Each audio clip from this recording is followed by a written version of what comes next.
Proyek penguatan Pusat Layanan Kesehatan Ibu dan Anak RSUP Dr. Wahidin Sudirohusodo Makassar kini dimulai. Acara groundbreaking pertanda dimulainya proyek ini dihadiri langsung oleh Menteri Kesehatan dan Menteri Keuangan Republik Indonesia.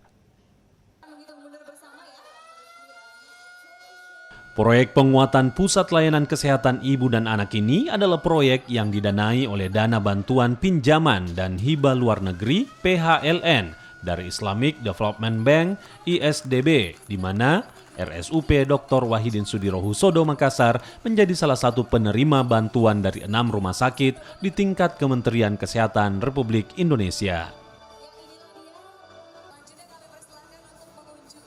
Tujuan proyek ini untuk mengembangkan layanan ibu dan anak yang bermutu, mengutamakan keselamatan pasien, pelayanan yang terpadu dan terintegrasi dengan layanan yang lengkap dan modern, menyediakan infrastruktur kesehatan dan peralatan medik berteknologi tinggi, meningkatkan akses kepada layanan rujukan terhadap cakupan kasus komplikasi kesehatan ibu dan anak bagi rumah sakit jejaring rujukan, dan memperkuat kolaborasi sistem rujukan dan jejaringnya.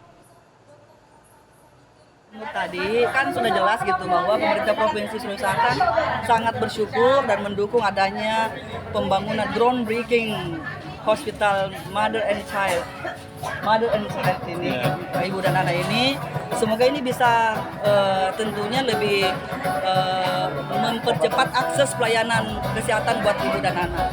Ini memang sangat kita butuhkan. Jadi sangat kita butuhkan, selalu kurang. Jadi dengan adanya ini tentu masyarakat Provinsi Selatan sangat bersyukur.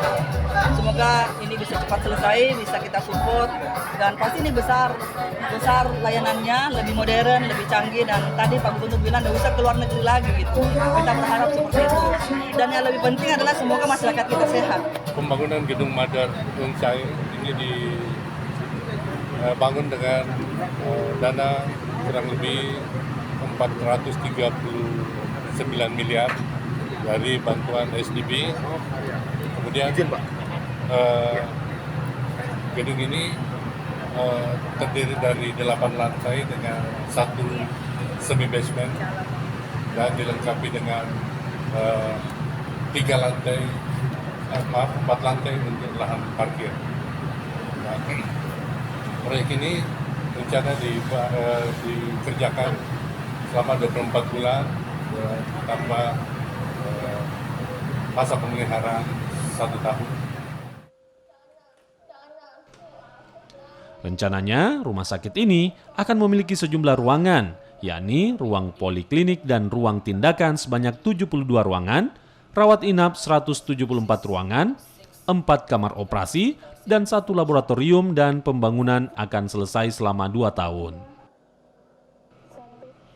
Rama Pratama, Kompas TV Makassar.